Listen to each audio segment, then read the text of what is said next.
দর্শক স্বাগত সোশ্যাল ইসলামী ব্যাংক নিবেদিত ৭ দিনে। গণমাধ্যমের খবর বলছে ১৯৭০ থেকে ২০২৪ পর্যন্ত এই ৫৪ বছরে সুন্দরবনে অন্তত ৪০ বার আগুন লেগেছে এবং সবশেষ সম্প্রতিও সুন্দরবনের পূর্ব বন বিভাগের চাঁদপাই রেঞ্জের আমরবুনিয়া টাহল ফাঁড়ির কাছের গভীর বনে আগুন দেখতে পান স্থানীয়রা এবং আপনারা জানেন যে ফায়ার সার্ভিস একদিন পরে সেখানে যায় এবং আগুন এখন নিয়ন্ত্রণে। এই ঘটনায় তদন্ত কমিটি হয়েছে এবং প্রতিবারই এই আগুনের পরে তদন্ত কমিটি হয়। এখন প্রশ্ন হলো সুন্দরবনে কেন বারবার আগুন লাগে? এই আগুনের পেছনে কি কোনো নাশকতা আছে নাকি এটি প্রাকৃতিক কারণেই ঘটে?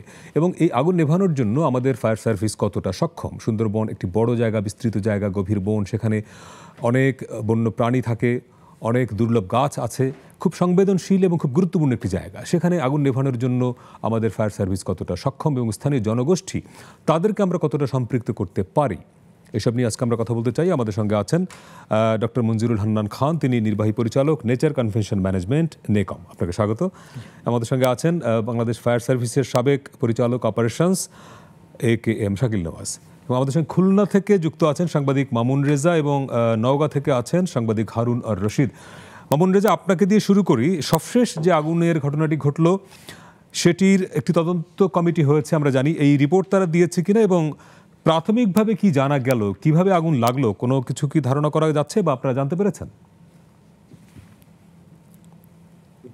গত ৪ মে সুন্দরবনের আমরবুনিয়া এলাকায় আগুন লাগে। এই আগুন লাগার পর দিন চাঁদপাই রেঞ্জের SPF অর্থাৎ সহকারী বন সংরক্ষক, তাকে প্রধান করে ৩ সদস্যের একটি তদন্ত কমিটি গঠন করা হয়েছিল। সেই কমিটি এখনো পর্যন্ত তাদের তদন্ত রিপোর্ট দাখিল করতে পারেনি। তারা আরো কয়েকদিন সময় নেবে। এছাড়া গত ৬ মে খুলনা সার্কেলের বন সংরক্ষক মিহির কুমার দো, তাকে প্রধান করে ৭ সদস্যের আরেকটি বিশেষজ্ঞ কমিটি গঠন করা হয়, যেখানে খুলনা বিশ্ববিদ্যালয় সহ বিভিন্ন বিশ্ববিদ্যালয়ের শিক্ষক এবং বিশেষজ্ঞরা রয়েছেন। তাদেরকে 10 কার্য দিবসের মধ্যে তাদের যে রিপোর্ট সেটি দেওয়ার কথা বলা হয়েছিল, কিন্তু এখনো পর্যন্ত তারা সেই রিপোর্ট প্রস্তুত করতে পারেনি। তারা এরই মধ্যে ঘটনাস্থল পরিদর্শন এবং সেখান থেকে কিছু নমুনা সংগ্রহ করেছে। আমি বন সংরক্ষক মিহির কুমার দোর সঙ্গে কথা বলেছি। তিনি বলেছেন যে তাদের হয়তো আরেকবার ঘটনাস্থল পরিদর্শন করা লাগতে পারে এবং রিপোর্ট তৈরি করতে আরো কিছুদিন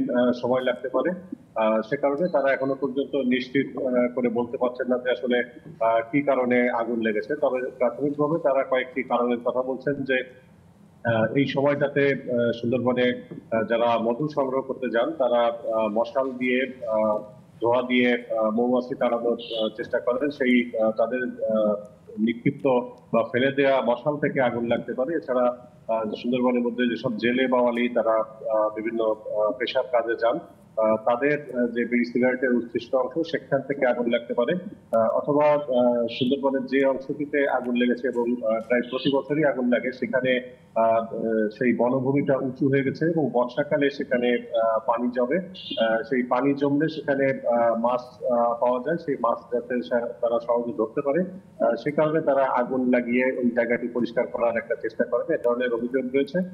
এর পাশাপাশি ওই জায়গাটিতে আমরবুনিয়া এবং পার্শ্ববর্তী এলাকার পাশে যে ভোলা নদী, সেই নদীটি ভরাট হয়ে যাওয়ার কারণে সেখানে ঠিকমতো জোয়ার ভাটার পানি ওঠে না। প্রচুর পাতা পড়ে সেখানে সেই পাতার মধ্যে মিথেন গ্যাস তৈরি হয়, সেখান থেকেও আগুন লাগতে পারে। এরকম এই 4টি কারণ বন বিভাগ প্রাথমিকভাবে ধারণা করছে। আর এই যে আগুন লেগেছিল সেটির প্রাথমিক একটি ক্ষয়ক্ষতি এলাকার পরিমাণ তারা নির্ণয় করেছে, যে মোট 8 একর জায়গার গাছপালা পুড়ে গেছে। এর মধ্যে বলা গাছ এবং লতা গুল্ম টাইপের কিছু গাছ, এগুলো একেবারেই পুড়ে গেছে।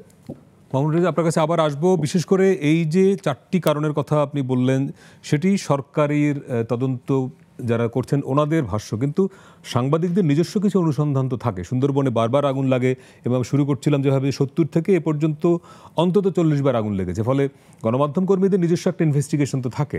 সেটি নিয়ে একটু কথা বলো। আপনি আমাদের সঙ্গে থাকবেন। আমি একটু জানাব শাকিল নওয়াজ, আপনার কাছে যেতে চাই। সুন্দরবনে এবারের যে আগুনটা লাগলো 4 তারিখে, আমরা দেখলাম ফায়ার সার্ভিস গেল পরের দিন 5 তারিখে। কথা হলো যে একদিন পরে ফায়ার সার্ভিসকে যেতে হলো কেন? খুব দুর্গম ছিল ব্যাপারটা এরকম? দেখেন, আমি প্রথমে ধন্যবাদ জানাচ্ছি যে আমাকে আমন্ত্রণ জানার জন্য। দেখেন, এই ধরনের পরিস্থিতি নিয়ে আমি মোকাবেলা করে আসছি তো, বাট আমি মিডিয়াকে ধন্যবাদ জানাবো যে মিডিয়ার বদলতে এরকম কিন্তু আগেও পূর্বে বহুত আগুন ধরেছে, বাট এত এইভাবে ফোকাস হয়নি। আর মূল কারণ হলো সোশ্যাল মিডিয়া, এবং মিডিয়া এটাকে ইম্পর্টেন্স দিয়ে এত গুরুত্বপূর্ণ করতে পেরেছে। তো এই জন্য মিডিয়াকে আমি ধন্যবাদ জানাচ্ছি যে তারা আসলে they are working for the country. এখন বড় জিনিসটা হলো যে 4 তারিখে আগুন লাগলো, 5 তারিখে গেল কেন? এটার হলো ডিলে ইনফরমেশন। এটা দায়িত্ব কিন্তু ফরেস্ট ডিপার্টমেন্ট তাদেরকে নিতে হবে, কারণ they are the responsible for the all the forest. ফরেস্টের কোনো কিছু হলে পরে, কোনো ডাকাতি হলে পরে they will call the police, আগুন ধরলে পরে ফায়ারকে বলবে, এবং তারা কিন্তু গ্যাপের আইডেন্টিফাই করা উচিত যে আমার এই রিসোর্স নাই, আগুন ধরবে, এখানে ফায়ার স্টেশন করা উচিত। তারা কি সেই জিনিসগুলো করেছে? ডিটেকশন সিস্টেমের জন্য তারা কী করছে? পৃথিবীতে আজকে দেখেন, আর উই আর ফাইটিং, আমরা বলতেছি যে মডার্ন, এখন আমরা হইলাম সুপার ইয়েতে চলেছি, 4Gতে 3Gতে আমরা চলে গেছি। তো আপনার এত ফ্যাসিলিটি, আপনার স্যাটেলাইট কমিউনিকেশন আছে, আপনার অর্গানাইজেশন স্পার্শ আছে, ওয়েদার ডিপার্টমেন্ট আছে, ইউ হ্যাভ দি ড্রোন, কিন্তু আপনি যদি এগুলো ইউজ না করেন, how do you get the early information? একটা আগুনের early information detection is very much important, এবং এগুলো থাকলে পরে কিন্তু ফরেস্ট ডিপার্টমেন্টে আমি মনে করি তাদেরকে ব্যাকডেটেড না হয়ে তাদেরকে হলো যে ইনস্ট্রুমেন্টলি তাদেরকে স্মার্ট হইতে হবে। ব্যাপারটা এরকম যে তারা হয়তো নিজেরা চেষ্টা করেছিল না, নিজেরা চেষ্টা করে তো পারবেন না। ওয়াই ডু ইউ কল একটা ফায়ারকে করলে পরে এটা স্পন্টেনিয়াসলি যেতে হবে। সরকারের রিসোর্স আছে, সেখানে নেভি আছে, সেখানে কোস্ট গার্ড আছে, ফায়ার আছে, হেলিকপ্টার আছে, ইউ হ্যাভ দি রিসোর্স। কিন্তু আপনি যদি এটা ইউজ করতে না পারেন জুডিশিয়ালি, এবং মনে রাখতে হবে ফায়ার মানে ফরেস্ট ফায়ার এবং অর্ডিনারি ফায়ার এবং city fire is not same. এখন একটা আগুন যদি ইনিশিয়াল পর্যায়ে যদি ছোট অবস্থায় কল করেন, নিবানো যাবে, কিন্তু আগুনটা যদি ফুললি ডেভেলপড হয়, পৃথিবীর কারো বাপারও শক্তি নেই যে আগুনটা নিবানো। তখন আপনার শুধু পুরা মানে ওই পার্টিকুলার জায়গা পড়ে যাবে, এই অপেক্ষা ছাড়া আর কোনো থাকে না, যেটা ফায়ার হ্যাজ ডান। এবং ফায়ারও তার আমি বলবো যে সেটা তারা করেছে, বাট স্ট্র্যাটেজিক্যালি বলবো ফায়ার ফাইটিংয়ের স্ট্র্যাটেজিক্যাল অপশন যেগুলো আছে সেগুলোর ভিতরে ব্যত্যয় থাকতে পারে, সেটা কিন্তু পুঙ্খানুপুঙ্খানু করতে হবে। এবং লাস্ট পর্যায়ে একদিন পরে আসলে ফায়ারকে দেখলে পরে ফায়ারে কিছু করতে হবে। আপনি বলছেন যে এখানে ফায়ার সার্ভিসকে তথ্য দেওয়াটার ডিলে বা দেরি হওয়ার কারণেই এটা ঘটেছে। আর আরেকটা হলো যে fire is not ready for the fire fighting for the forest fire ফাইটিংয়ে করতে হলে পরে তাকে হলো যে মোবিলিটি থাকবে, তার যে ইকুইপমেন্ট থাকবে, যেমন একটা পোর্টেবল পাম্প, তার ওজন হলো 500 কেজি, সে কেমনে ক্যারি করে নিয়ে যাবে এটা। তারপরে হলো আপনার নালা দেওয়া, সে তো তার টোপোগ্রাফি নাই, ওই এলাকাতে সে যাবে কেমনে? তাকে কি হেলি সাপোর্ট দিয়েছেন আপনি?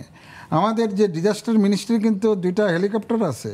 Y they have not employ the helicopter to pull the fire service and drop the fire service in the cricket area? এটা একটা বড় পয়েন্ট আপনি রেজ করলেন, এটা নিয়ে আমরা বিস্তারিত আলোচনা যাব। মনিরুল হান্নান খান, আপনি বহু বছর ধরেই এই পরিবেশ বন নিয়ে কাজ করেন। সুন্দরবনে বারবার আগুন যে লাগে, এটা কি খুব ন্যাচারাল? মানে মামুন রেজা কয়েকটি কারণের কথা বলছিলেন, সেখানে একটু দায় মানে কি বলা যায়, দোষারোপের সংস্কৃতির মধ্যেই আছে যে মৌয়ালরা লাগায় বা যারা মাছ ধরে ওনারা লাগায়। ঘটনাটা কি এরকম? ধন্যবাদ আপনাকে। আমি আসলে আপনার প্রশ্নের উত্তর দেওয়ার আগে সুন্দরবন সম্পর্কে দু একটি কথা বলা প্রয়োজন বোধ করি আর কি।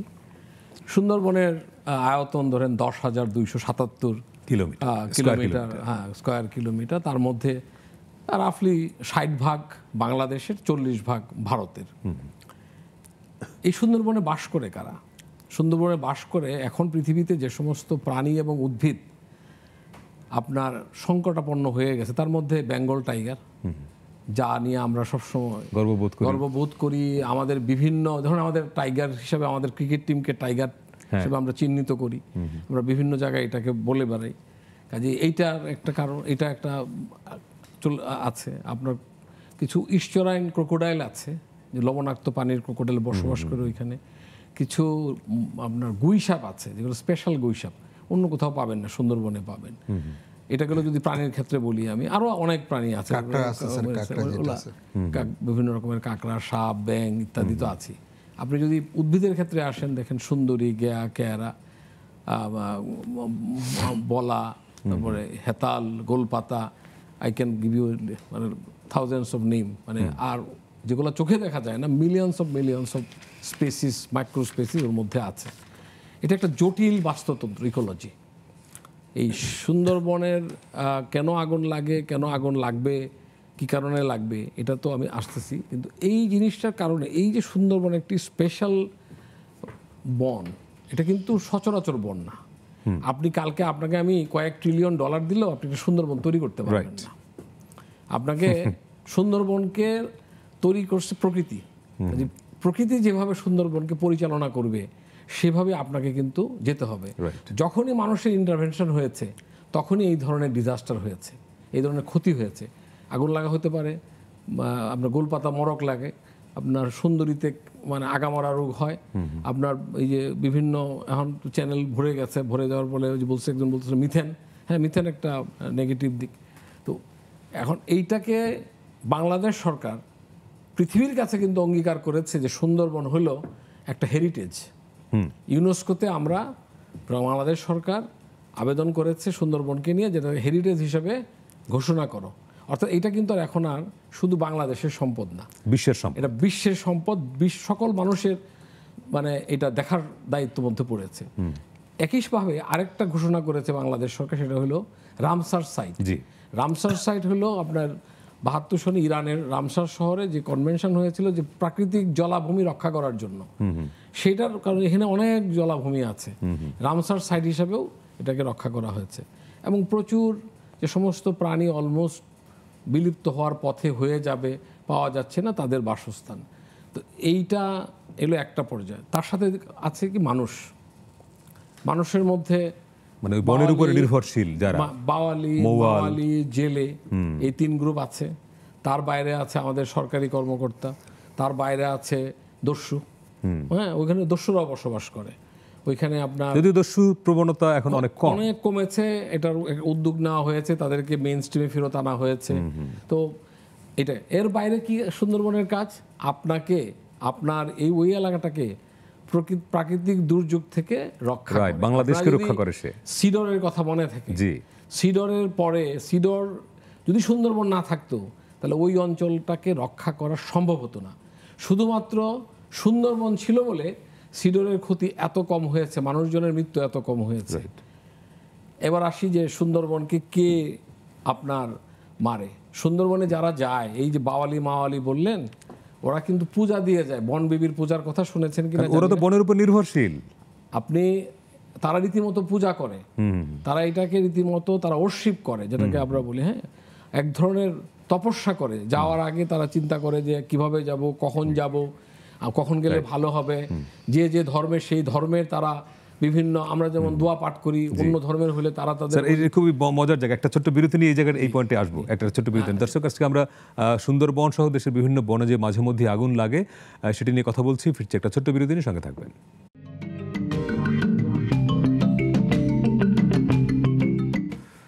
দর্শক, বিরতির পরে আবারও স্বাগত সোশ্যাল ইসলামী ব্যাংক নিবেদিত 7 দিনে। আজকে আমরা কথা বলছি সুন্দরবন সহ দেশের বিভিন্ন বনে মাঝে মধ্যেই যে আগুন লাগে এবং অনেক সময় তদন্ত কমিটি হয়, সেই কমিটি হওয়ার পরে আবার আগুন লাগে। তাহলে কে আগুন লাগায় এবং কেন এই ঘটনাগুলো বন্ধ করা যাচ্ছে না? আমাদের সঙ্গে স্টুডিওতে আছেন নেচার কনভেনশন ম্যানেজমেন্টের নির্বাহী পরিচালক ডক্টর মঞ্জুরুল হান্নান খান এবং আছেন ফায়ার সার্ভিসের সাবেক কর্মকর্তা একেএম শাকিল নওয়াজ। জনাব খান, আপনি বিরতির আগে যে জায়গাতে ছিলেন যে সুন্দরবনে আগুন কারা লাগায়, এটি বলতে গেলে আমরা অনেক সময় দোষারোপ করি যারা বনের উপর নির্ভরশীল তারা, কিন্তু আপনি বলছিলেন যে যারা এই বনের উপর নির্ভরশীল, মৌয়াল, বাওয়ালি, জেলে, ওনারা যখন কোনো সম্পদ আহরণ করতে যান রীতিমতো পূজা দিয়ে বা যার যার ধর্ম পালন করে তারপরে যান, ফলে তারা কি এই বনের ক্ষতি করবে?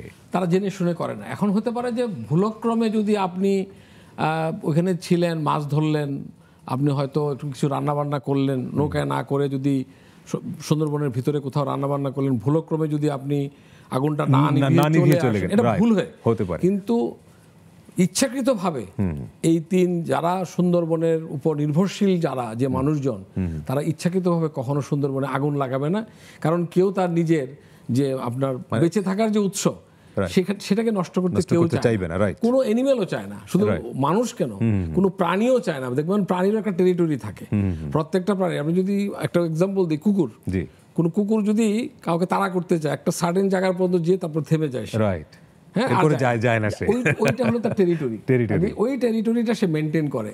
সুন্দরবনেও তাই, যে মানুষগুলি যায় ওখানে, যারা মাওয়ালি, যারা মধু আহরণ করতে যায়, তারা ঠিক মধু আহরণের যে জায়গা, এবং মশাল দিয়ে আগুন ধরিয়ে তো ধোঁয়াটা তৈরি করতে হয়। হ্যাঁ, কিন্তু ওইখান থেকে আপনার তাহলে তো আপনি ধরেন বলছেন 40 বার, আমি যদি 25 বছরের কথা বলি, গত 25 বছরে 25 বার লেগেছে, তো 25 বারই নিশ্চয়ই তদন্ত কমিটি হয়েছে। রাইট।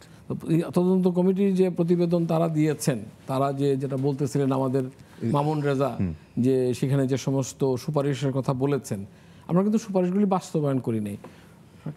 সেখানে কিন্তু সত্যিকার অর্থে বলেছেন, আমরা কি আমাদের ফায়ার ব্রিগেডকে আমরা কি তাদেরকে সক্ষমতা প্রদান করতে পেরেছি যে তোমরা বনে আগুন সেই জায়গায় যাওয়ার আগে তাহলে আপনি যদি বললেন তাহলে আগুনটা লাগায় কে? আগুনটা অনেক সময় ভুলক্রমে হইতে পারে, অনেক সময় দুর্বৃত্তরা লাগাতে পারে ঈর্ষার থেকে। এমন আমি কিন্তু অবাক হব না যদি ঈর্ষান্বিতভাবে কোনো গ্রুপ গিয়ে বনে আগুন লাগিয়ে দেয়। আমি খুব অবাক হব না। সেই গ্রুপের স্বার্থ কি? সেই গ্রুপের ঈর্ষার কোনো স্বার্থ নাই। আপনার প্রতি আমার ঈর্ষা আছে, আপনার ক্ষতি করার জন্য আমার যা দরকার তাই করবো। সুন্দরবনের উপরে যদি কারো ঈর্ষা থাকে, কিংবা সুন্দরবন যারা ব্যবস্থাপনা করে তাদের উপর যারা যদি কারো ক্ষোভ থেকে থাকে, আপনি হয়তো কাঠের পারমিট চেয়েছিলেন, আপনাকে কাঠের পারমিট দেওয়া হয়নি। আপনি হয়তো মাছ ধরার পারমিট চেয়েছিলেন, আপনাকে দেওয়া হয়নি। আপনি একটা গ্রুপকে এই নাশকতা করার জন্য পাঠিয়ে দিলেন, করতে পারে। আপনার কি মনে হয় যে এইসব কারণও থাকতে পারে? আমি একটু ডিফারেন্ট হইতে বলবো, আগুনের নিয়ে বলবো। সেটা হলো যে সুন্দরবনে আগুন ধরার যেটা হলো স্ট্যাটিস্টিক্স, আমি এটা নিয়ে বলতেছি, সেটা হলো ন্যাচারালভাবে যদি ধরি, থান্ডারিংয়ের জন্য আগুন ধরতে হবে, কিন্তু ওই দিন তো আর থান্ডারিং হয় না। আর একটা হলো পিট ফায়ারটা হয় যে শত বছর ধরে যে আপনার ব্রাঞ্চেস বিভিন্ন রকম গুল্ম এটা হয়ে শক্ত হলে পরে গ্যাস এর থেকে উদ্গরণ হয় উপরে উইথ দি টেম্পারেচার, এবং এটা হলে পরে টেম্পারেচারের সাথে যদি ওই সময় টেম্পারেচার বেশি থাকে তখন এটা হতে পারে, বাট এটা ভেরি লেস। আরেকটা যেটা হলো যে প্রচুর পরিমাণে পাতা এগুলো হলে ডিকম্পোজিশন হয়ে সেখান থেকে মিথেন হইতে পারে। মনে রাখতে হবে মিথেন গ্যাসকে কিন্তু স্পার্ক ছাড়া আপনার আগুন এখানে হবে না। এখন আছেন অ্যাক্সিডেন্টাল ফায়ার যেগুলো হতে পারে সিগারেটের থেকে হতে পারে, ওই যে বাওয়াল মৌচাক থেকে হতে পারে, কুকিং থেকে হতে পারে, ক্যাম্প ফায়ার থেকে, ইলেকট্রিক্যাল ওখানে হতে পারে, বাট এটা আনলাইকলি। আমি যে ধরনের ফায়ার প্যাটার্নটা দেখছি সেটা কিন্তু আপনার ফায়ার ক্লোজ সেজ সেখানে হলো যে এটা হলো আর্সন ফায়ারের অনেকটা ইন্ডিকেট করে। যেমন আর্সন ফায়ারটা কেন হলো স্যার ওয়ার্লি বলছে, আমি আরেকটু বলি, এটা নিয়ে আমি যেহেতু পড়াশোনা করেছি, এটাকে কিন্তু আর্সন ফায়ারের সাথে ইনভলভ থাকতে ফরেস্টের লোকও থাকতে পারে, দস্যুরও থাকতে পারে, বেনিফিশিয়াল গ্রুপও থাকতে পারে। এখানে ধরেন এই যে এই মাছের জন্য ওই এলাকা কিন্তু ভাড়া হয়, ভাড়া হওয়ার যদি জঙ্গলটা পরিষ্কার করে যদি করতে পারে সেই জন্য বলতে পারে যে পুরাই দাও, একটা গ্রুপ এর ভিতরে আপনার ইনভলভ থাকতে পারে। আরেকটা জিনিস হলো কাঠ, এই প্রচুর পরিমাণে কাঠ যে চুরি হয়, বা আপনি দেখবেন যে সুন্দরবনের কাঠ এখানে চলে আসছে, কেমনে আসে? হয়তো এটা আগুন জ্বালে একটা ডিফরেস্টেশন করলে এই কাঠগুলো আবার নিলামে বিক্রি করে কম দামে একটা করলো, এর সাথে আপনি অনেকগুলো গ্রুপ যুক্ত থাকে অনেক। আরেকটা হলো টেরোরিস্ট গ্রুপ যারা আছে, একটা বড় প্রজেক্ট হইতেছে, দেশের সুনাম হইতে পারে এটাকে ক্ষুণ্ণ করার জন্য, সেখানে তারা একটা হীন কাজ তারা করতে পারে। আরেকটা হলো যারা টেরোরিস্ট অ্যাক্টিভিটিসে থাকে তাদের নিজের ক্ষমতা জারি করার জন্য তারা এই ধরনের এইগুলা করতে পারে। বাট আরেকটা জিনিস হলো এখানে হলো যে ল্যান্ড গ্র্যাবস করার জন্য, যে আমি জমি এখানে দখল করব, বাসা বাড়ি, সুন্দরবনের মধ্যে জমি দখল করে কি করবে সে? যদি আপনি ইনহ্যাবিটেন্ট সেখানে বাড়ি আছে, বাড়ি এলাকা পরিষ্কার করার জন্য, সেখানে সুন্দরবনের পাশে কিন্তু দখল হচ্ছে। আপনারা জানেন কিনা জানি না, যারা আপনাদের স্থানীয় সাংবাদিক ওনাদেরকে অনুরোধ করবো ওনারা যেন কারা কারা কতটুকু জমি দখল করেছে তার তালিকাগুলি একটু প্রকাশ করে, খুব জরুরি। স্যার কিন্তু রাইটলি বলেছে, আমি এই জায়গাগুলো দেখেন আউটস্কার্ট যেটা এককালে কিন্তু সুন্দরবন ছিল, সেটা কেন এখন বসতিপূর্ণ হয়েছে, এভাবে আস্তে আস্তে ডিফরেস্টেশন করেই কিন্তু তারা এগুলো দখল করে। আপনি এই জায়গা থেকে একটু মামুন রেজার কাছে যে, মামুন রেজা আপনি তদন্ত যারা করছেন তাদের কথা বলছিলেন, কিন্তু সাংবাদিকদের নিজস্ব ইনভেস্টিগেশন কি, আপনাদের নিজস্ব পর্যবেক্ষণ কি বলে যে সুন্দরবনে এই বারবার আগুন লাগে, এর কারণটা আপনারা নিজেরা কি পান আসলে? আর জনাব মনিরুল হান্নান খান যেটি বললেন যে একই জায়গায় হবে কেন, এক, আর দুই হলো জনাব মনিরুল হান্নান খান যেটি বলছিলেন যে সুন্দরবনের আশেপাশে প্রচুর জায়গা দখল হচ্ছে, সেই জায়গা দখলের প্রক্রিয়ার অংশই আগুন লাগানো কিনা, মানে এটা নিয়ে একটু নতুন করে ভাববার সুযোগ আছে কিনা? আগুন যে 4টি কারণ বন বিভাগ বলেছে, আমরা অনুসন্ধানে আসলে এই কারণগুলোই পাই। একবার আগুন লাগার এক একটা কারণ থাকে। কোনোবার দেখেছি যে মোয়ালদের তাদের যে মশালের নিক্ষিপ্ত অংশ কিংবা বিড়ি সিগারেটের উচ্ছিষ্ট অংশ, এই জায়গাগুলোতে থেকে আগুন লেগেছে। এছাড়া যারা মাছ ধরে জেলেরা, তারা ওই জায়গাটি বর্ষাকালে পানি ওঠে এবং ওইখানে প্রচুর মাছ পাওয়া যায়, যে কারণে তারা জায়গাটি পরিষ্কার করার জন্য সেখানে আগুন ধরায়। এখানে যারা সুন্দরবনের উপর নির্ভরশীল জেলে তারা সাধারণত না, যারা পার্শ্ববর্তী এলাকায় নদী কিংবা খালে অন্যান্য জায়গাতে মাছ ধরে, তারা ওই জায়গা থেকে সহজে মাছ ধরার জন্য এবং বেশি পরিমাণ মাছ ধরার জন্য এই আগুনটি লাগায়। আর এই পর্যন্ত আগুন লাগার পর যতগুলো তদন্ত কমিটি হয়েছে, সেই তদন্ত কমিটিগুলো যে সুপারিশগুলো করেছিল তার বেশিরভাগই বাস্তবায়ন হয়নি। এর মধ্যে একটি ছিল যে চাঁদপাই এবং শরণখোলা রেঞ্জে 2টি রিভার ফায়ার স্টেশন করা, সেটি ফায়ার সার্ভিস খুলনা বিভাগীয় কার্যালয় উদ্যোগ নিয়েছিল, কিন্তু সেটি এখনো পর্যন্ত বাস্তবায়ন হয়নি। আর বন বিভাগের কিছু উদ্যোগ, বেশ কিছু উদ্যোগ নিয়েছিল, তার মধ্যে কয়েকটি বাস্তবায়ন হয়েছে, কিছু বাস্তবায়ন হয়নি। যেমন বন বিভাগের পক্ষ থেকে 2টি পাম্প এবং 2400 মিটার পানি পাইপ কেনা হয়েছে, যে আগুন লাগলে যাতে পাম্প এবং পাইপ ব্যবহার করে পানি দেওয়া যায়, সেই কার্যক্রমটি হয়েছে। আর 2টি ওয়াচ টাওয়ার নির্মাণের কাজ চলছে। তবে ওই এলাকাগুলোতে টহল কার্যক্রম আরো জোরদার করার কথা ছিল, সেই টহল কার্যক্রমটি এখনো পর্যন্ত খুব একটা ভালো হয়নি, যে কারণে এবার যে স্থানটিতে আগুন লেগেছিল সেখানেও আগুন লাগার আগে তেমন টহল ছিল না, এই জায়গাগুলোতে ছিল। এছাড়া পার্শ্ববর্তী যে ভোলা নদী ভরাট হয়ে যাওয়ায় আগে একসময় জোয়ারের পানি বনভূমিতে উঠতো, যে কারণে আগুন লাগার প্রবণতাটা কম ছিল, কিন্তু সেই নদীটি ভরাট হয়ে যাওয়ার কারণে সেখানে পানি ওঠে না। শুধুমাত্র বর্ষাকালে বৃষ্টির যে পানি এবং অতি জোয়ারের যে পানি, সেই পানি ওঠে। বন বিভাগের পরিকল্পনা রয়েছে যে আগামী বছর ভোলা নদী এবং পার্শ্ববর্তী 2টি খাল তারা খনন করবেন। আচ্ছা, তারপরে জনাব খান, একটা বিষয় হলো যে পানির উৎস সুন্দরবনে কমে যাচ্ছে। তারও আগে আমি একটু বলি আপনাকে, আমাদের বন বিভাগের দায়িত্ব না বনের আগুন লাগলে নেভানোর, এই দায়িত্বটা ফায়ার সার্ভিসকে দেন, যে যেটাতে এক্সপার্ট, রাইট, যে যেটাতে সক্ষমতা। কিন্তু সুন্দরবন এত বড় এবং এত গভীর একটা বিষয়, ফায়ার সার্ভিস সঙ্গে সঙ্গে সব জায়গায় যেতে পারবে কি? ফায়ার স্টেশন করেন, ফায়ার সার্ভিসের জন্য স্টেশন করে দেন। এমন ভাবে আপনি পুরো সুন্দরবনটাকে তো আমরা জানি কতটুকু বড়, আমাদের এখন আমাদের জিআইএস ম্যাপিং করে কোন 2টা পয়েন্টে বা 3টা 4টা পয়েন্টে ফায়ার স্টেশন করতে হবে, এই ওনারা আছেন, ওনাদেরকে নিয়ে আপনি পরিকল্পনা করে ফায়ার স্টেশন করে দেন। পাইপ দিয়ে আমি যদি ফায়ার জন্য চেষ্টা করি বা আমি যদি করতে যাই, আমি ভুল করব, কারণ আমার এটার প্রাতিষ্ঠানিক আমার অভিজ্ঞতা নাই, জ্ঞান নাই। প্রাতিষ্ঠানিক অভিজ্ঞতা, জ্ঞান এবং দক্ষ জনশক্তি যারা আছে সেটা ফায়ার ডিপার্টমেন্ট। আপনি তাদেরকে বনের ফায়ার নিয়ন্ত্রণ করার জন্য, আমাদের এই যে ফরেস্ট ফায়ার নিয়ন্ত্রণের জন্য ওনাদেরকে বলেন, ওনারাই স্ট্র্যাটেজিক প্ল্যান তৈরি করবে কিভাবে সুন্দরবনকে যে কোনো সময় অতর্কিত এরকম আগুনের থেকে রক্ষা করা যায়। না হলে পরে এরকম আপনি 4 তারিখে ফায়ার শুরু হবে, 5 তারিখেও কেউ যাবে না, মানে আপনি তো তাদেরকে খুঁজ দিচ্ছেন। আর দিলেও যে উনি বলতেছিলেন যে আমার তো বনের আগুন নেভানোর যে কৌশল তো ভিন্ন, আপনার শহরের আগুন লাগা, গ্রামে আগুন লাগা, বাজারে আগুন লাগার চেয়ে আপনাকে তো সেই সমস্যার অনুযায়ী, আমরা রোগ অনুযায়ী কিন্তু ওষুধ দিতে হবে। আপনি এখন হয়েছে আপনার মাথা ব্যথা, এখন আপনি যদি অন্য ওষুধ দেন তাহলে তো কাজ হবে না।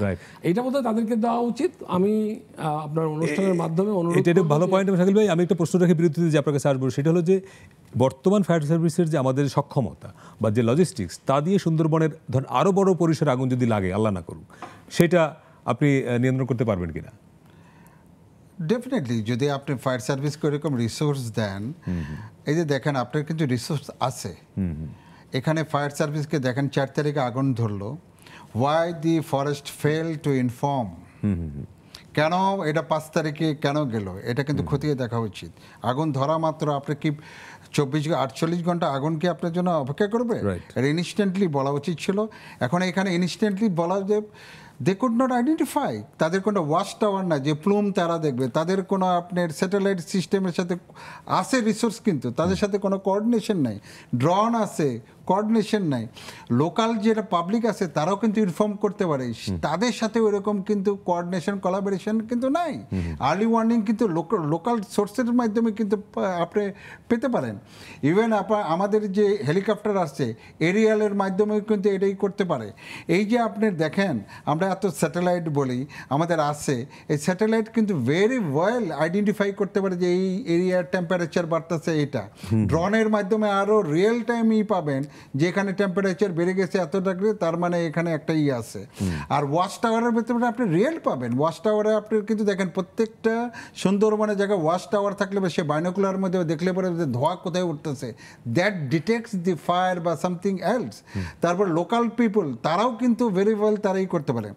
এখন একটা ফায়ারকে যদি আপনি মোকাবেলা করতে পারেন চান তাহলে কিন্তু আপনার লোকাল লেভেলের রেসপন্স লাগবে, পার্শ্ববর্তী রেসপন্স লাগবে, প্রাইভেট কোলাবোরেশন। এই যে এনজিও সরকারের কোটি কোটি টাকা নিয়ে কাজ করতেছে। যদি আপনি দেখেন সাইক্লোন সেন্টার, সাইক্লোন যদি আমরা এরকম যদি করতে পারি তাহলে এই এনজিওগুলো সুন্দরবনে কেন কাজ করবে না? তারা এরা কোনো কমিউনিটির কেন সাস্টেনেবিলিটি এরা ডেভেলপ করবে না, তাদের তো রেজিলিয়েন্সি ডেভেলপ করবে না? তো এনজিও যে কোটি কোটি টাকা নিচ্ছে তাদেরকেও নিয়ে আসতে হবে যে তুমি সুন্দরবনে এলাকাতে এটার ইকোসিস্টেম বা এটাই করার জন্য টাকা নিয়েছো, এখানে কমিউনিটি লেভেলে কি তুমি ডেভেলপ করেছো? এক ধরনের কাজ করে, কেউ লাইভলিহুড নিয়ে কাজ করে। নো টাকা কিন্তু হচ্ছে, সরকার কিন্তু আমি জানি এটা ডিজাস্টার মিনিস্ট্রিকে প্রতি করা হচ্ছে। ইউ আজ দি ফরেস্ট অথরিটি যে লোকাল কমিউনিটি লেভেলে কি তোমরা ডেভেলপ, ইউ আজ দি ফায়ার ডিপার্টমেন্ট তোমরা লোকাল কমিউনিটিতে কি ডেভেলপ করেছো। কারণ লোকালি রেসপন্স ছাড়া জীবনও আপনি ফায়ার করতে পারবেন না। লোকাল বলা মাত্র আমি একটা বিরতিতে যাবো। তো আমি যেই প্রশ্নটা আপনাকে করতে চাচ্ছি বারবার, যে ফায়ার সুন্দরবনের মতো খুব সেন্সিটিভ জায়গা, সেইখানে আগুন ধরেন আরও বড় পরিসরে যদি লাগে, আমাদের এখন এক্সিস্টিং যে সিস্টেম ফায়ার সার্ভিসের যে সক্ষমতা, এটা যথেষ্ট কিনা সেই প্রশ্নটা বিরতি থেকে আসছে আপনার কাছে। দর্শক, আরেকটা ছোট্ট বিরতি নিয়ে ফিরছে একটু পরেই, সঙ্গে থাকবেন।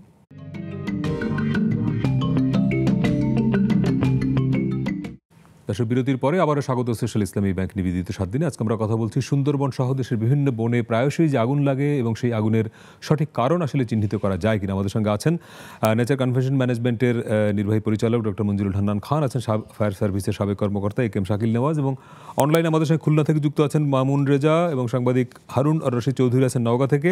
হারুন রশিদ চৌধুরী, একটু আপনার কাছে যেতে চাই। আপনাদের ওখানে যে খুব বিখ্যাত একটি জায়গা আলতাদিঘি জাতীয় উদ্যান, যেটি নিয়ে সম্প্রতি বেশ সোশ্যাল মিডিয়া আলোচনা হলো, গাছ কাটা নিয়ে অনেক তোলপাড় হলো, এই বনেও কিন্তু অনেকবার আগুন লেগেছে, সম্ভবত 9-10 বার। সুন্দরবনে যেসব কারণে আগুন লাগলো আমরা তখন আলোচনা করছিলাম, আলতাদিঘি জাতীয় উদ্যানের আগুনের কারণগুলো কি? আপনারা নিজেদের অনুসন্ধান কি বলছে, বা তদন্ত কমিটি বারবারই হয়, তারা কি বলে, মানে ওখানে আগুনগুলো কেন লাগে? জি, প্রথমে আসলে এরকম একটি সমৃদ্ধ আলোচনা আমাকে যুক্ত করবার জন্য নেক্সাস কর্তৃপক্ষের ধন্যবাদ। বিষয়টা হচ্ছে যে আমরা আসলে রিপোর্টিং করতে গিয়ে দুটি বিষয় আমাদের কাছে মনে হয়েছে যে আলতাদিঘি জাতীয় উদ্যান বা শালবনে যে আগুন লাগার যে ঘটনা, সেটি হচ্ছে যে প্রথমত যেহেতু ওই বন থেকে ভারত যে সীমান্ত, সেই সীমান্ত মাত্র 100 হাতেরও কম জায়গায় আর কি, 100 হাত গেলে আপনি সেই সীমান্ত তার কাটা পাবেন। তো সেই জায়গা থেকে আপনার এখানে মাদকের একটা বেশ আধিপত্য আসলে গড়ে উঠেছে, যে এখানে যারা মাদক গ্রহণ করে, মাদক সেবী কিংবা মাদক কারবারি, তারা একটা নিরাপদ জায়গা মনে করে, বনের ভিতরে গেলে মাদক সেবন করা যায় কিংবা মাদক বিক্রি করা যায়। সেই জায়গা থেকে তারা আসলে যখন মাদক গ্রহণ করে, সেখানে আপনি জানেন নিশ্চয়ই আগুনের কারবার থাকে আর কি। সেই আগুন থেকে তারা মনের অজান্তেই হোক কিংবা হচ্ছে যে মজা করে হোক বা যেভাবে হোক, সেই আগুন যখন তারা ফেলে দেয়, সেখান থেকে আসলে একটি আগুন লাগার একটি ঘটনা ঘটে থাকতে পারে। আরেকটি যে কারণ, সেটি হচ্ছে আপনি নিশ্চয়ই জানবেন যে সরকারের সামাজিক বনায়ন নামে একটি প্রকল্প চালু আছে, যে বনের আশপাশের যারা লোকজন তারা আসলে মূলত এখান থেকে বেনিফিটেড হয়। তো আমরা এই বনের যারা আশপাশের লোকজন, তাদের কাছ থেকে যতটুকু শুনেছি যে সামাজিক বনায়ন যে কার্যক্রম চালু আছে, সেইখানে বন সংলগ্ন যেসব বাড়িঘর কিংবা মানুষজন বা সেখানে বসতি গড়ে উঠেছে, তাদেরকে যুক্ত না করে একটু দূরের লোকজনকে যুক্ত করেছে, যার কারণে তাদের মধ্যে কিন্তু একটা ক্ষোভ আছে। এখান থেকে আসলে মূলত উপকৃত হয় কিভাবে, যে আশপাশে যারা লোকজন তারা বৃক্ষরোপণ করে, এবং এই বৃক্ষরোপণ করার পরে সেটি যখন কাটবার উপযুক্ত হয়, সেটি কেটে সেখান থেকে আসলে একটা টাকা আসে। সেই টাকার কিছুটা ভাগ সরকার পায়, কিছুটা ভাগ আবার যারা গাছ রোপণ করে তারা পায়। কিন্তু সেই জায়গা থেকে যেহেতু বন সংলগ্ন লোকজন আপনার সেখান থেকে লাভবান হচ্ছে না, বা দূরের লোকজন লাভবান হচ্ছে, সেই জায়গা থেকে তাদের একটা ক্ষোভ আছে। যার কারণে এই দুটি কারণ আমাদেরকে মনে হয়েছে যে এই ক্ষোভ থেকে আগুন লাগছে কিনা, বা আবার যারা মাদক সেবন করে তারা আসলে এই ধরনের কাজ কারবার করে থাকছে কিনা। এই ঘটনাগুলো ঘটবার পরে আপনি জানেন যে এই বছরই এখন পর্যন্ত প্রায় 9 বারের মতো আগুন লেগেছে। শুধুমাত্র এইবারই প্রথম নয়, গত প্রায় 3 থেকে 4 বছর ধরে এই টেন্ডেন্সি চলে আসছে যে এই সময়টাতে আসলে বনে আগুন লেগে থাকে। যদিও বা এখন পর্যন্ত কোনো রকমের তদন্ত কমিটি গঠন করা হয়নি কেন আগুন লাগছে বা কারা আসলে আগুন লাগাচ্ছে। এই বছর বন কর্তৃপক্ষ একটা সাধারণ ডায়েরি করে তাদের আসলে দায় সেরেছে। যদিও বা এখানকার যিনি জেলা প্রশাসক আছেন গোলাম মাওলা, তার সঙ্গে কথা হচ্ছিল, তিনি বলেছেন যে তিনি আসলে একটি খতিয়ে দেখবেন বা তদন্ত কমিটি গঠন করবেন যে এই যে বনে আগুন লাগা কিংবা আলতাদিঘির যে জাতীয় উদ্যান সাজানোর ক্ষেত্রে যে গাছগুলো কাটা হলো সেটির ক্ষেত্রে আসলে কারো ব্যক্তি হলো কিংবা হচ্ছে বন কর্তৃপক্ষ দায়ী কিনা, সেটি যদি হয় তিনি আসলে সেই ক্ষেত্রে ব্যবস্থা নিতে চেয়েছেন। যদিও বা এখন পর্যন্ত আসলে সেই হারুন রশিদ চৌধুরী, অনেক ধন্যবাদ। আমরা অনেকগুলো নতুন পয়েন্ট পেলাম যারা মনিরুল হান্নান খান ওনার পয়েন্ট থেকে, যে সুন্দরবনে যেসব কারণে আগুন লাগে আলতাদিঘি জাতীয় উদ্যানের ক্যারেক্টারটা আলাদা। প্রশ্নটা হলো এই যে আমাদের যে আলতাদিঘি হোক, সুন্দরবন হোক বা মধুপুর বন যেটাই বলেন কেন, সামগ্রিকভাবে বন ব্যবস্থাপনার কোনো ঘাটতি এখানে আছে কিনা? দেখুন, এক সময় ব্রিটিশরা যখন বন ব্যবস্থাপনা করেছে, বনকে তারা দেখেছে রাজস্ব আয়ের উৎস হিসাবে। আমাদের যে বন আইনটি আছে এটি হলো আপনার 19 গাছ কাটো মধু নেও, এই তো 1927 সনের আইন। পরবর্তীতে কিছু পরিবর্তিত হয়ে, এটা হারুন রশিদ বলছিলেন যে সামাজিক বনায়নের কথা চিন্তা করা হয়েছে এবং সামাজিক বনায়নের করা হয়েছে। সামাজিক বনায়নের ধারণাটা ছিল যে আপনি বনের আশেপাশে যারা থাকে, বনের উপর যারা নির্ভরশীল, তারা যদি এই বন ব্যবস্থাপনার সাথে আসে, আমরা যদি সামাজিক বনায়ন করে দিই, তাহলে তারা যে জমিটাতে সামাজিক বনায়ন করা হবে সেখানে তারা কিছু কৃষিকাজও করবে। যখন বন বড় হবে, ম্যাচিউর হবে, কাটার সময় হবে, বিভিন্ন সাইকেল 15 বছর, 20 বছর, 25 বছর, এটি আবার কেটে নেওয়া হবে। একটা মেজর অংশ আপনি যারা ছিল আপনার কমিউনিটির লোক যারা দিয়ে দিবেন, আর অল্প কিছু অংশ সরকারের কোষাগারে জমা হবে। এখন হারুন রশিদ চৌধুরী যে প্রশ্নটা করেছেন বা তুলেছেন, মানে আপনি যারা বনের আশেপাশে থাকে তাদেরকে না সংযুক্ত করে আপনি যদি দূরবর্তী এলাকার থেকে আপনার পছন্দ অনুযায়ী যদি আপনার লোকজনকে সংযুক্ত করেন, এই ঘটনা ঘটবে। কারণ রাইটটা কার? এই বনের উপর যারা এখন নির্ভরশীল, বনের আশেপাশে যারা, তারাই কিন্তু বন দেখে রাখার কথা। কাজে আপনি তাদেরকে কিন্তু এই ব্যবস্থাপনা, আলতাদিঘি বলেন, সুন্দরবন বলেন, এটাকে রক্ষা করতে গেলে ওই কমিউনিটিকে লাগবে। জি, আলতাদিঘি, সুন্দরবন, আমাদের মধুপুর বন, আমাদের এই যে শালবন তো নাই এখন, ঢাকা টু ময়মনসিংহ রাস্তার পাশে শালবন নাই, এটা এখন আপনি বলতে পারেন এটা ইন্ডাস্ট্রি বন আর কি। এটা আমাদের দুই পাশে শুধু ইন্ডাস্ট্রি, এটাকে আর শালবন বলার কোনো সুযোগ নাই। এইখানে এই ব্যবস্থাপনাটা যদিও আইন মানে কাগজে কলমে আছে, বাস্তবায়নের ক্ষেত্রে আমাদেরকে কিন্তু ট্রান্সপারেন্ট হতে হবে, স্বচ্ছতা থাকতে হবে। যেটা হারুন রশিদ বললেন যে অন্য জায়গার থেকে লোকজন এনে আপনি সমিতি সদস্য করেছেন, তাকে দিয়ে করেছেন, যখন এরকম বন বড় হয় তারা যদি ভাগ না পায়, তার মধ্যে ক্ষোভ তৈরি হবে। এটা আপনি ঠেকাতে পারবেন না। এটা মানুষের ধর্ম যে যেখানে আমার রাইট ছিল, আমার রাইট থেকে যদি কেউ আমাকে বঞ্চিত করে, আমি লাস্ট দিন পর্যন্ত আমার রাইটের জন্য কিন্তু ফাইট করব। এটা কিন্তু মানুষের ধর্ম। এটাকে বলা হয় যে রেশনাল চিন্তা ভাবনা। প্রত্যেক মানুষ রেশনালি চিন্তা করে, এটা কিন্তু রেশনাল চিন্তা ভাবনা যে আমার রাইট অনুযায়ী আমি কিন্তু রাইটের অংশটা পেতে চাই। আপনার কি মনে হয় যে এই ফায়ার সার্ভিস সক্ষমতার বাইরে গিয়েও বনকে যারা দেখভাল করবেন, যারা বনের উপর বেশি নির্ভরশীল, সুন্দরবনে যিনি একদম পাড়ে থাকেন, মাছ ধরেন বা মৌয়াল কিংবা বাওয়ালি, তার যতটুকু রাইট আপনার আমার রাইট ততটা না, ফলে সুন্দরবনকে রক্ষা করা বা তাকে আগুনের হাত থেকে রক্ষা করার ক্ষেত্রে মানুষকে সম্পৃক্ত করার জায়গায় কোনো ঘাটতি আছে এখনো? ডেফিনেটলি মানুষের এখানে সম্পৃক্ত করা ঘাটতি রয়েছে, দেখে এই ধরনের ইনসিডেন্টগুলো হচ্ছে। এর ঘাটতির মূল কারণ হলো যে আমরা সুন্দরবনে আপনি ইউএস যারা এখানে ইনভলভ আছে, তারা কোনোদিন এর অ্যাওয়ারনেস প্রোগ্রাম তারা পরিচালনা করেছে কিনা, কোনো ট্রেনিং করেছে কিনা, কমিউনিটিকে এঙ্গেজমেন্ট তারা গিয়েছে কিনা, ইনসেন্টিভ তারা কোনো কিছু করেছে কিনা। দেখেন, একটা যদি এক জায়গার কমিউনিটিকে যদি আপনি ইনভলভ না করে যদি আরেক জায়গায় যদি ফোকাস করেন, তখন আপনার এই ধরনের রাইভালিটি আপনি কিন্তু সৃষ্টি হবে। এবং সুন্দরবনে আজকের যে ঘটনাগুলো হচ্ছে, এগুলো হলো ব্যক্তিকেন্দ্রিক ইন্টারেস্টের জন্য, প্রফিট গেনিংয়ের ইন্টারেস্টের জন্য এগুলো হচ্ছে। এটার জন্য রোধ করার জন্য যেটা করতে হবে, ফরেস্ট ডিপার্টমেন্টেরকে আমি বলবো, তারা এখন অ্যানালগ যুগেতে আছে, তাদেরকে ডিজিটাল স্মার্ট হইতে হবে, স্মার্ট ওয়েতে তাদের কাজ করতে হবে, সফিস্টিকেটেড ওয়েতে। ইট ডাজ নট মিন যে আজকে টহল যাবে বা ওখানে ই করবো। No, if you have the satellite system, আপনি যদি সেন্সর নেটওয়ার্কিং সিস্টেম থাকে, আপনি ঘরে বেশি সব কিছু আপনি করতে পারবেন। আপনি যদি টাওয়ারিং সিস্টেম থাকে, আপনার ইন্টিগ্রেটেড ওয়েতে যাবে। আপনার হলো ট্রেডিশনাল সিস্টেমের সাথে আপনার টেকনোলজিক্যাল সিস্টেমের সাথে আপনার ব্ল্যান্ডিং কিন্তু আপনার হতে হবে। এখানে শুধু আমরা ট্রেডিশনাল অ্যাপ্লাইজ মানে 60 বছর 70 বছর আগে যে কাজ করেছি, দেয়ার ইজ নো চেঞ্জ। আপনি সেই 100 বছর আগে যে ইটা করছেন, এখন কি 2025 সালে সেই কাজ করতে পারবেন? বন বিভাগের আমি মনে করি যে ওনাদের অ্যাপ্রোচটা হলো অ্যানালগ। ওনাকে ডিজিটালাইজেশনে যেতে হবে, স্মার্ট ওয়েতে মুভমেন্ট করতে হবে, এবং ওনাদেরকে কিন্তু আরও ইমপ্রুভমেন্ট করতে হবে, যেটা ট্রেনিং সিস্টেমে আপনি টেকনোলজিক্যাল আসপেক্টগুলো আপনি স্যাটেলাইট সিস্টেমে করেন। আপনি ওখানে বনের দায়িত্ব তাদেরকে দেন, তারাই সব কিছু ওই স্যাটেলাইট সিস্টেমে সেন্ট্রালি তারা মনিটর করবে। যার দরকার আগুন লাগলে ওরা ফায়ার করবে, এবং ফায়ার। কিন্তু জনাব খান কিন্তু বলছিলেন যে আগুন লাগলে সেই মেকানিজমটা, সেইটি ম্যানেজমেন্টটা ফায়ার সার্ভিসকেই করতে দিতে হবে। এখন ভাই আগুন লাগছে, আপনি ফায়ারে রাখছেন 500 কিলোমিটার দূরে, ও আসবে কেমনে? না না না, সেক্ষেত্রে ফায়ার সার্ভিস আপনি করবেন, মানে সুন্দরবনের আশেপাশে করবেন। জায়গা মতো রাখতে হবে। ওই জায়গায় প্রত্যেক বছর আগুন ধরতে, যে জায়গায় প্রত্যেক বছর আগুন ধরতেছে সেখানে ফায়ার সার্ভিস রাখবেন, আর যেখানে জীবন আগুন লাগতেছে না সেখানে রাখবেন। You need to identify the area.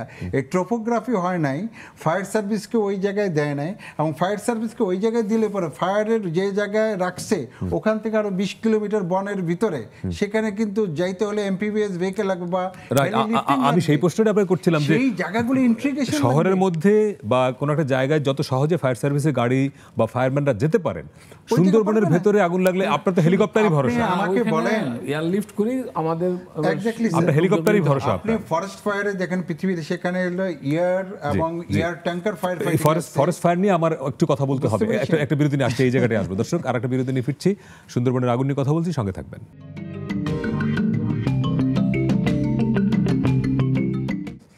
দর্শক, বিরতির পরে আবারও স্বাগত সোশ্যাল ইসলামী ব্যাংক নিবেদিত 7 দিনে। আজকে আমরা কথা বলছি সুন্দরবন সহ দেশের বিভিন্ন বনে প্রায়শই যে আগুন লাগে সেটি মোকাবেলা করবার উপায় কি। শাকিল নওয়াজ, বিরতির আগে যে জায়গাটাতে ছিলাম যে শহর অঞ্চলে বা মফস্বল যেসব জায়গায় ফায়ার সার্ভিস স্টেশন করা আর সুন্দরবনের আগুন থেকে রক্ষা করবার জন্য ফায়ার সার্ভিস করা এক কথা কিনা। মানে সুন্দরবনকে রক্ষা করবার জন্য যে ফায়ার সার্ভিস আপনি করবেন সেখানে তো আসলে হেলিকপ্টারটা লাগবে, নাহলে খুব গভীর বনে আগুন লাগলে আপনি যাবেন কি করে, গাড়ি তো যাবে না। দেখেন, সুন্দরবনের আগুনটা ডিফারেন্ট, প্রত্যেকটা আগুনের জন্য ডিফারেন্ট কিন্তু ফায়ার অর্গানাইজেশন তৈরি করে। কেমিক্যাল ফায়ারের জন্য একজন থাকে, শহরের জন্য এক ধরনের, ফরেস্ট ফায়ারের জন্য একরকম। এখন শহরের লোক ফায়ার ফাইটিং, তারা শহর অভ্যস্ত, তাকে নিয়ে ওই জায়গায় ফেললেন, সে কোনো ওই জায়গার কোনো কিছুই জানে না, কলম কিছুই জানে না, সে কেমনে ফায়ার ফাইটিং করবে, তাও আবার 2 দিন পরে বা 1 দিন পরে জানালেন। সেই জন্য আমি মনে করি যে ফায়ার সার্ভিসকে সম্পূর্ণ প্রশ্ন করি, আপনি দীর্ঘদিন ফায়ার সার্ভিসে যেহেতু ছিলেন, ফায়ার সার্ভিসের এই যারা আপনারা কর্মী, তাদের কি বনের আগুন নেভানোর জন্য আলাদা করে ট্রেনিং দেওয়া হয়? এখন পর্যন্ত ওইরকম বনের আগুন নিবানোর জন্য ট্রেনিং দেওয়া হয় না। ইটস রিকোয়ার্ড নাও। আমরা অস্ট্রেলিয়ার থেকে বিভিন্ন জায়গা থেকে ফরেস্ট ফায়ারের উপরে ট্রেনিং আমরা করতে পারি, এবং শুধু ট্রেনিং দিলে পরে হবে না, এখানে বিভিন্ন রকম এমপিভিএস ভেহিকেল দরকার। কারণ এগুলো হলো আপনি পানি এবং স্থল, পানিতে যাবে সেই জন্য আবার স্থলেও যেতে পারে, এরকম ফায়ার। কিন্তু বনের আগুন লাগলে আপনার তো আসলে হেলিকপ্টার ছাড়া কি উপায় আছে? হ্যাঁ, আপনার এমপিভিএস ভেহিকেল আছে, তার ভিতরে আপনি যাবে স্পিড বোর্ডের মতো, ওইটা দিয়ে আপনার ভিতরে ঢুকে গেলেন। সুন্দরবনের ইকোলজি যদি দেখেন, সুন্দরবনের ভিতর দিয়ে কিন্তু অনেক রাস্তা আছে, নালা, চ্যানেল আছে। আমি জানি না আপনারা ব্যক্তিগতভাবে, আমি বহুবার সুন্দরবনে কাজ করেছি, কাজে আমি জানি সুন্দরবনের ইকোলজিটা, ক্যারেক্টারটা কেমন। আপনি খালি পায়ে হাঁটতে পারবেন না, শ্বাসমূল উঠে আছে। ওইখানে বহু ক্রিক, মানে আপনার ছোট ছোট ক্যানেল আছে। উনি যে অ্যাম্ফিবিয়াস ভেহিকেল বললো, অর্থাৎ যে ভেহিকেলটা পানিতে চলতে পারে, আবার আপনি দেখেন এইটা তো ওনাকে আমি বলি আপনাকে, উনি আমার সাথে হয়তো সহমত পোষণ করবেন। সেটা হলো আমার আপনি বলতেছেন 70 সন থেকে এই পর্যন্ত 40 বার, প্রায় 40 বার, গত 25 বছরে 25 বার আগুন লেগেছে। তার মানে কোথায় কোথায় আগুন লাগে এর একটা মোটামুটি ইতিহাস আমরা জেনেছি, কোথায় লাগতে পারে।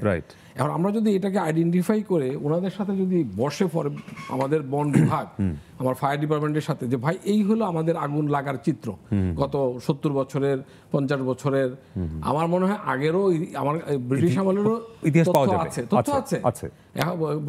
সুন্দর, মানে ফরেস্ট ডিপার্টমেন্ট একটা অত্যন্ত পুরাতন একটি ডিপার্টমেন্ট, একদম ব্রিটিশ আমল থেকে। সব ডিপার্টমেন্ট ব্রিটিশ আমল থেকে না, ফায়ার ডিপার্টমেন্ট ব্রিটিশ আমল থেকে। তাদের কাছে তথ্য আছে। আপনি যদি এটাকে প্লটিং করেন, এখন তো ডিজিটাইজ যুগ, আপনি জিআইএস ম্যাপিং করেন, কোথায় কোথায় কোন সময় কখন আগুন লাগে, কারণগুলি বলেছে, হয়তো কারণের মধ্যে একটু এদিক ওদিক হতে পারে। হতে পারে। তাহলে আপনি জেনে যাচ্ছেন, আপনি পুরো ম্যাপিং করলে বুঝতে পারতেছেন যে আপনার কোথায় কোথায় কখন আগুন লাগে। এইবার আপনার দরকার কি, Plan. আগুন যদি লাগে তাহলে আপনি কিভাবে যাবেন, কিভাবে নেভাবেন। সেই জন্য আপনি ওনাদের সাথে বসেন, ওনারাই বলুক যে কি লাগবে। এই যদি হয় আমার এই জিনিস লাগবে, সরকারকে বলবে, দুটি সরকারি ডিপার্টমেন্ট, সরকারকে বলবে যে আমাদেরকে এই জায়গায় একটু জায়গা দাও, আমাদেরকে ইকুইপমেন্ট দাও। আপনার ইকুইপমেন্ট ওইখানে হেলিকপ্টার ওনাদেরকে ওখানে রাখার দরকার নেই, হেলিকপ্টার যেতে কয় মিনিট লাগবে। না, খুলনা শহরে থাকবে, এক্স্যাক্টলি খুলনা শহরে থাকবে। আমাদের বিমান বাহিনী তার সহযোগিতা করতে পারে, আবার কোস্ট গার্ডও সহযোগিতা করতে পারে পানির জন্য। আমাদের ডিজাস্টার মিনিস্ট্রি, দুর্যোগ ব্যবস্থাপনা মন্ত্রণালয়েও হেলিকপ্টার আছে, তারা হেলিকপ্টারদের সহযোগিতা করতে পারে। এটা কোনো হেলিকপ্টার, আর এখন হেলিকপ্টার ব্যক্তিগত পর্যায়েও আছে, শুধু তাই না। কাজে আপনি যদি প্ল্যানিংটা তাদেরকে নিয়ে করেন, আপনি যদি তথ্যগুলি দেন, ওনাদের সাথে বসেন, এই হলো আমার সিনারিও, আপনারা একটা প্ল্যান করেন যেন আমার সুন্দরবন বেঁচে থাকে, সুন্দরবনকে যেন আমরা আগুনে পুড়তে না দেই। আগুনে পোড়ার পিছনে আমরা যদি সত্যিকার অর্থে বলি, আমার তো অন্য সন্দেহ মনে হয় জমি দখলটাই না মূল কারণ হয়ে যায়। একসময় এই যে আমার যে শালবন চলে গেল কেন, কি হলো? পরে ইন্ডাস্ট্রি হলো, জমি দখলের জন্য, আর তো কিছু ইন্ডাস্ট্রি হলো, ইন্ডাস্ট্রিয়ালাইজেশনের জন্য শালবনটাকে আপনি টাকা দিয়ে শালবন তৈরি করতে পারবেন। এইটা একটা অনেক বড় অনুসন্ধানের জায়গা। আমার মনে হয় মামুন রেজা, এটা আপনার একটা বড় কাজের জায়গা হতে পারে। যে এই যে পেরিফেরিতে যে বিভিন্ন রকমের ফ্যাক্টরি হচ্ছে, জমি দখল করতেছে, কার জমি দখল করতেছে তারা? রাইট, রাষ্ট্রের জমি, ফরেস্ট্রির জমি দখল করতেছে, রাষ্ট্রের জমি। আমরা কিছু বলছি না, আমরা ওইভাবে। আমি অনুরোধ করবো, মামুন রাজা আছেন, হারুন রশিদ চৌধুরী আছেন, আপনারা এই জমি দখলদারদের বিরুদ্ধে একটু উদ্যোগ নেন। কারা কারা কোথায় কতটুকু জমি দখল করে ইন্ডাস্ট্রি করতেছে, আপনার সমাজের মানুষজনের কাছে তুলে ধরেন, তাদের নামগুলি জানা দরকার আমাদের, এবং এটা একমাত্র আপনারাই নিরপেক্ষ তথ্য দিবেন। আপনার যেটা হলো, ইটস নট দি এত বড় ইস্যুটা এত বড় না। আজকে ডিটারমাইন করেন যে সুন্দরবনে আগুন লাগবে না, তাহলে ফায়ার সার্ভিসকে কয়েকটা স্টেশন দেন, এবং আপনি কিছু রিসোর্স আছে, হেলিকপ্টার আছে, সবই আছে। ফায়ার সার্ভিসে শুধু এমপিভিএস ভেহিকেল আর ম্যান প্যাক ইকুইপমেন্ট কিনা দেন, দেখবেন সব কিছু আপনি হবে। আরেকটা লোকাল ইন্টিগ্রেশন লাগবে, লোকাল পিপল জানে যে কোন রাস্তা দিয়ে যাইতে হবে, ওয়াটারওয়ে ফায়ার সার্ভিসের কর্মীর চেয়ে সে অনেক ভালো জানে, এবং কান্ট্রি বোর্ডও আছে। খালি একটা বুটবুটির ভিতরে খালি যন্ত্র নিয়ে আপনি চলে যাবেন। এখন আপনি একটা লোকরে নিয়ে ওই জায়গায় নামতেছেন, কোঅর্ডিনেশন কোলাবোরেশন নাই। যেখানে কোঅর্ডিনেশন কোলাবোরেশন, আপনি কি বলতে পারবেন এই পর্যন্ত যে ফায়ার সার্ভিস, তারপরে কোস্ট গার্ড একটা জয়েন্ট অপারেশন করছে এই এলাকাতে, ফরেস্ট? এটা দরকার। আপনি বছরে 3-4 বার করেন, দেখবেন যে অনেক কিছু কমিউনিটিকে নিয়ে কাজগুলো করতে হবে, তাইলে দেখবেন থিংস উইল বি ইমপ্রুভড। এবং রোড আছে, আপনি একটা এমপিভিএস ভেহিকেল কিন্তু কয় টাকা লাগবে? রাইট, এর যাবে, পানিতে যাবে, আবার উপর দিয়ে যাবে, করবে, সে সব জায়গায় মুভমেন্ট করতে পারবে। রাইট, অ্যাভেলেবল সেটা। মানে এটা আসলে একটা পলিটিক্যাল ডিসিশনেরও বিষয়, যে আপনি স্যাটেলাইট আছে, স্যাটেলাইট ইনক্লুড করেন। পৃথিবীর যে সমস্ত উন্নত রাষ্ট্রগুলি এবং যারা যে সমস্ত রাষ্ট্র, যেসব দেশে বন আছে, তারা কিভাবে ম্যানেজ করে? বনে আগুন লাগে, এবং বন আগুনের, হ্যাঁ, আমরা অ্যামাজনে দেখি না, তো প্রাকৃতিকভাবে লাগে, রাইট, আগ্নেয়গিরির কারণে লাগে। ভাই, একটা ড্রোনের দাম কত? সেটাই বলছি যে আমরা তো সমস্যাটা আমরা জানি। ওয়েদার ডিপার্টমেন্টের ইকুইপমেন্ট আছে, আপনার স্পারশোতে স্যাটেলাইট আছে, তাদেরকে কোলাবোরেশন, তাদেরকে ইন্টিগ্রেট করতে হবে। জনাব খান যেটি বলছেন যে এখন ব্যক্তিগত পর্যায়ে হেলিকপ্টার আছে অনেক, এখন তো বাংলাদেশ ইকোনমিক্যালি ডেভেলপ করছে, তো ফলে আমার তো ইকুইপমেন্ট কেনার টাকা নাই, ব্যাপারটা তা না। প্ল্যানটা আছে কিনা, মনে করে যে আমার 10টা হেলিকপ্টার এই মুহূর্তে আমার ফায়ার কর্মীকে দিয়ে পাঠাইতে হবে, যে আমার মনে হয় যে অন্তত 50টার কম না এখন হেলিকপ্টার বাংলাদেশে আছে, সেনাবাহিনীর আছে, সবারই আছে। কে দিবে না? দিবে না কে? নেভির আছে, মানে চাইতে হবে আপনাকে। সুন্দরবন সকলেরই প্রিয়, রাইট, আপামর জনসাধারণের প্রিয়, কিন্তু সুন্দরবন আপনি যদি সার্ভে করেন, একজনও পাবেন না যে বলবেন আমি সুন্দরবন চাই না। রাইট, আমি একটা স্টাডি করেছিলাম যে সুন্দরবন রক্ষার জন্য উইলিংনেস টু পে, তুমি কত টাকা দিতে চাও? হ্যাঁ, সে বলছে কত টাকা তুমি চাও, আমার কাছে কত টাকা চাও। অর্থাৎ মানুষ দিতে চায়, মানুষ চায় সুন্দরবনটা বেঁচে থাকুক। সুন্দরবন একটা প্রাইড, রাইট, আমাদের বাংলাদেশের জন্য সুন্দরবন প্রাইড। এরকম ম্যানগ্রোভ পৃথিবীতে আর দ্বিতীয়টি নেই। ফলে আপনি কি পয়েন্ট এরিয়াতে ফায়ার স্টেশন কালকেই আপনি স্থাপন করেন, আর দ্বিতীয় হলো ট্রেনিং দরকার ভাই, জয়েন্ট ট্রেনিং। আমি সেটাই বলছি যে ফায়ারম্যান আছে, কিন্তু শহরে বা অন্যান্য বস্তির আগুন নেভানো আর সুন্দরবনের আগুন নেভানো তো এক না। আপনাকে আমাদের বন অধিদপ্তরে যারা রেঞ্জার ফরেস্টার যারা ওইখানে কাজ করে তারা হাতের তালুর মতো সুন্দরবন চিনে। রাইট, তাদেরকে এনগেজ করতে হবে, তাদেরকে অনেক বেশি এনগেজ করতে হবে। ওদেরকে অ্যাড করে দেওয়া যায়, Right. একদম নিয়ে যাবে। আমরা যখন যেতাম আমরা কিন্তু ওদেরকে Joint দিতাম। training. এবং সাথে একদম এটি- নিয়ে যাবে যে এইভাবে এত Right, তাড়াতাড়ি right. আগুনের জায়গায় আমরা দেওয়া সেটি যাবে। প্রত্যাশা করি। মামুন রেজা এবং হারুন রশিদ চৌধুরী, আপনাদেরকে অনেক ধন্যবাদ। শাকিল নওয়াজ এবং মঞ্জুরুল হান্নান খান, অনেক ধন্যবাদ। আমরা সেটি প্রত্যাশা করি যে একটা সমন্বিত ব্যবস্থার মধ্য দিয়ে আমরা সুন্দরবনকে রক্ষা করতে চাই, এবং আমরা চাই না সুন্দরবনে প্রাকৃতিক কারণের বাইরে অন্য কোনো কারণে আগুন লাগুক, এবং সুন্দরবন বেঁচে থাকুক, কারণ সুন্দরবন আমাদেরকে বাঁচিয়ে রাখে। ভালো থাকবেন।